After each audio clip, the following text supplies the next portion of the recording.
Como vai? Tudo bem? Eu sou Álvaro Mulatti, do Consultório Legal, e nesse vídeo eu vou comentar com você sobre motivos pelos quais o paciente desiste de ir num consultório odontológico. Às vezes a gente não para pensar nisso, né, mas é bem interessante começar a analisar, né, porque não é uma coisa só. Às vezes são duas, três situações ali que fizeram com que esse paciente desistisse do seu consultório, desistisse de você como profissional de saúde. Então, o primeiro motivo que faz com que o paciente não volte a um consultório é o desrespeito com o horário marcado.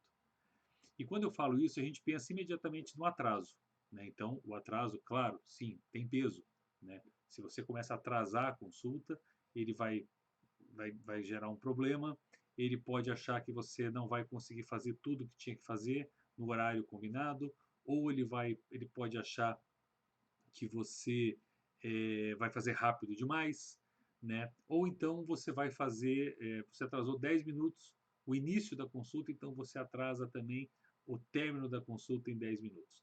Então tem que tomar cuidado com isso, porque você vai mexer com a vida da pessoa. Ela foi no teu consultório, ela está programada às vezes para sair de lá e ir em outro local e ela acaba se atrasando, né? Então você gera outros atrasos também para este paciente, sem contar os outros pacientes que estão atrasados no seu consultório, né? Então você vai atrasar os outros pacientes que estão agendados. Então eu brinco assim: quem atrasa a consulta é médico, o dentista não atrasa, o dentista atende no horário.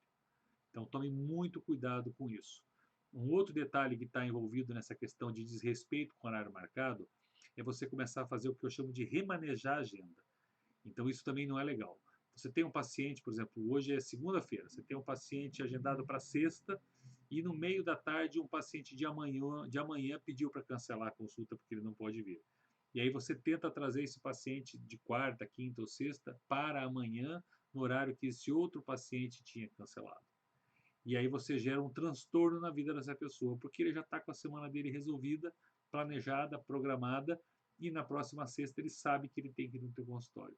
Então, quando você pergunta se ele pode vir mais cedo, se ele pode vir antes, você também está causando um transtorno. Isso também tem a ver com desrespeito com o horário marcado. Então, o ideal é 3 consultas, no dia 10, no dia 15, no dia 20, das 14 às 15, mantenha esses horários, atenda o paciente nesse horário, nesses 3 dias, e aí você não vai gerar transtorno para ele. Tá? Então, tome muito cuidado com isso. E nem sempre o paciente reclama. E, às vezes ele vai lá, você atende, ele não fala nada, ele só não volta mais.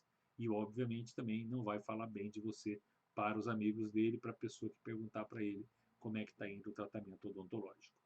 Um outro ponto que pesa também é a questão da higiene. Notar falta de higiene. Eu brinco muito com isso, eu falo, o paciente ele não quer usar o banheiro, ele quer ver o banheiro. Então é preciso um cuidado muito grande com isso, com o piso, com as paredes, né? No caso da sala odontológica, com jaleco, gorro, máscara, refletor, guspideira, as pontas, enfim. Tem que se tomar um cuidado com tudo isso, é um conjunto. Então, quando a gente fala em limpeza, a gente fala em limpeza e asepsia, né? Então, a asepsia dos equipamentos, limpeza do chão, enfim, paredes, é preciso que tudo esteja organizado, limpo, para ajudar nessa construção de imagem que você está fazendo, vamos dizer assim, para esse paciente. Existe também a questão da falta de atenção. Então, você tem que ouvir o teu paciente, você tem que escutar o teu paciente e dar as respostas que ele espera. Talvez nem todas você consiga dar naquele momento, né? Talvez você precise de um tempo ali para pensar, enfim, mas escute, vou pensar, vou analisar, vou pesquisar e te dou uma resposta. E aí, ou na próxima consulta, ou por uma mensagem, ou por um áudio, enfim, você dá a resposta que ele está esperando de você, né? Algum esclarecimento, alguma dúvida, às vezes alguma curiosidade que pode, que pode acontecer. Eu vou juntar aqui duas coisas, tá, que tem a ver com essa questão do paciente não ir mais, que são não explicar o tratamento e usar uma linguagem muito técnica. Então você precisa conhecer, eu chamo isso de contexto, né? Qual é o contexto onde você está inserido? Que tipo de paciente que você atende no teu consultório? Qual é a linguagem que você vai usar para falar com ele? Ele precisa entender o que você fala. Ele precisa entender o que você fala. Então você precisa de tempo para explicar o tratamento. Não é às vezes em 5 minutos que você vai conseguir fazer isso. talvez você precise aí de 30, 40 minutos para que ele entenda bem, construir uma analogia, às vezes, mostrar casos semelhantes para que ele compreenda o que vai ser feito. Talvez você não consiga explicar direito, ele vai num outro consultório e lá ele entende o que falaram para ele, e aí talvez ele até acabe fechando o tratamento naquele outro consultório. Então, você precisa tomar muito cuidado com isso, usar uma linguagem que o teu paciente entenda, senão você pode ter problemas por conta disso. Então, cuidado com a linguagem técnica e tenha tempo para explicar o tratamento para tirar todas as dúvidas deste paciente. Tá? Existe a questão também aqui de aumento de preço. Né? Então, a gente vem aí de um ano, nesse momento que eu estou gravando o vídeo, né, de um ano de pandemia, onde a gente teve aumento de vários insumos, né, primeiro os insumos de segurança, luva, gorro, máscara, depois os materiais começando a subir também. Então, às vezes você precisa repassar isso no preço. Mas já é teu paciente, já está acostumado com você, vai entender isso melhor. Né? Quando vem um paciente indicado por outro, aí você precisa tomar um pouquinho de cuidado, porque ele vem com uma referência desse outro paciente. A não ser que esse outro paciente tenha sido atendido aí há 3, 4, 5 anos atrás, mas se for recente, ele sabe até o preço que o paciente pagou. Então você precisa tomar cuidado para manter o equilíbrio nisso, não destoar muito, senão você pode, né, ter problema com esse fechamento por conta do preço que você está cobrando. Tá? A questão da confiança ela também é muito importante. Então, se você erra, se você faz algum equívoco, enfim, qualquer coisa que não saia como você planejou, seja transparente com o teu paciente para que ele se sinta seguro, para que ele confie em você. Né? Se você faz alguma coisa fora do planejado ou de um outro jeito, enfim, e isso acaba dando um problema, o teu paciente não vai entender porque você fez isso, e quando alguém for lá e falar alguma coisa em relação a isso também, ele não vai nem ter como defender você, talvez até não claramente, mas questionar o que a pessoa está dizendo porque ela entendeu claramente o que você fez. Né? Então, você precisa tomar muito cuidado com isso. Converse com o teu paciente. Entra também na questão de explicar o tratamento, usar a linguagem técnica, ser transparente. Né? Então, passar todas as informações, todos os detalhes aí para o teu paciente. Tá? Hoje a gente vive num mundo onde tudo está conectado, a gente tem informação o tempo todo, então hoje é quase assim, quase inadmissível você estar desatualizado. Então você precisa saber de tudo que está acontecendo na odontologia. Talvez você não seja o especialista ainda, talvez você não domine a técnica, mas você precisa conhecer as técnicas, você precisa compartilhar isso com o teu paciente. Então aí entre posts em Facebook, Instagram, enfim, envios de mensagem, o teu paciente precisa saber que você está se atualizando para atender melhor ele. Então a tua melhora de atendimento vem também com capacitação, vem com estudo, né? E aí você acaba comunicando, informando, compartilhando isso com o teu paciente e aí ele vai se sentir mais seguro ainda no seu consultório. Tá? Uma outra questão que a gente tem aqui é a questão assim do ouvir falar mal. Né? Então tem que tomar muito cuidado com isso. No interior, em cidades menores, né, isso pode acontecer, pode se espalhar numa velocidade maior, as pessoas talvez tenham mais contato.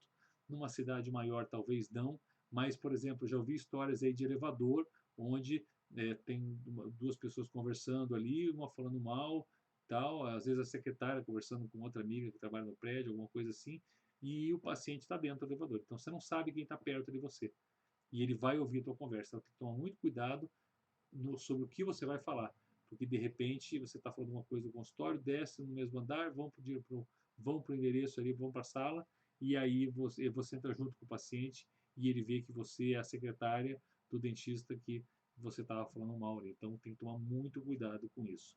Tá? Existem as questões também de reclamações do paciente. Tem a ver, às vezes, com a falta de atenção. Né? Mas vamos fazer uma outra comparação, porque falta de atenção, por exemplo, é você sair da recepção e não cumprimentar quem está na sala de espera. Isso seria uma descortesia. Né? O não atender uma reclamação é quando um paciente te faz um questionamento e você não tem a resposta imediata. Então, a gente pode misturar, separar, enfim, mas lembre-se disso.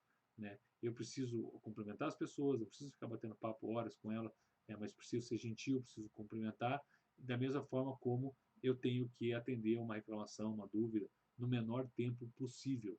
Tá? Você não vai parar tudo que você está fazendo para dar essa resposta, mas você não vai embora sem dar essa resposta para o seu paciente. Por último, aqui vem questões relacionadas à agenda, a mudança de endereço, a dificuldade de acesso, né? Mas partindo do princípio que esse paciente já foi no teu consultório, já escolheu o teu consultório, já sabe onde é, já sabe como chega lá, né? Essas questões ficam não em segundo plano, mas têm menos importância, né?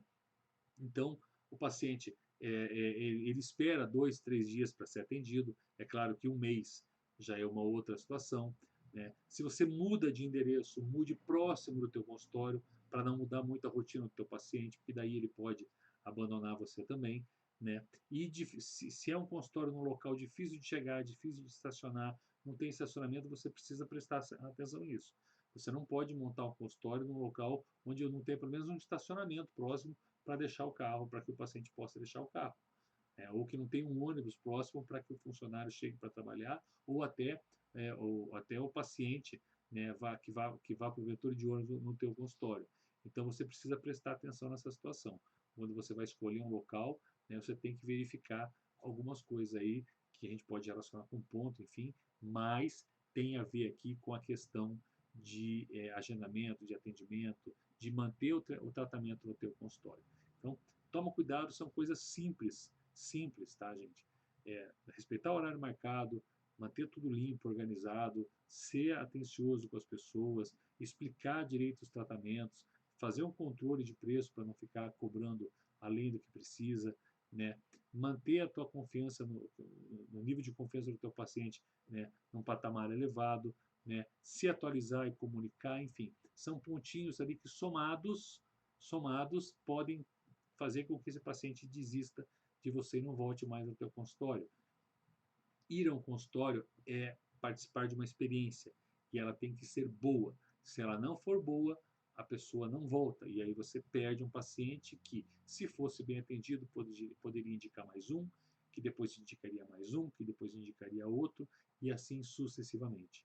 Tá? Então, observe o teu consultório, faça reuniões com os teus funcionários, com a tua secretária, com o teu auxiliar, para entender o que está acontecendo fora da sala de atendimento, para que você possa tomar as decisões certas e possa manter o paciente vindo de forma recorrente ao teu consultório. Tá bom? Eu sou Álvaro Muratti, do Consultório Legal, e eu espero ter passado algumas informações que ajudem a você no dia a dia do seu consultório. A gente se encontra no próximo vídeo.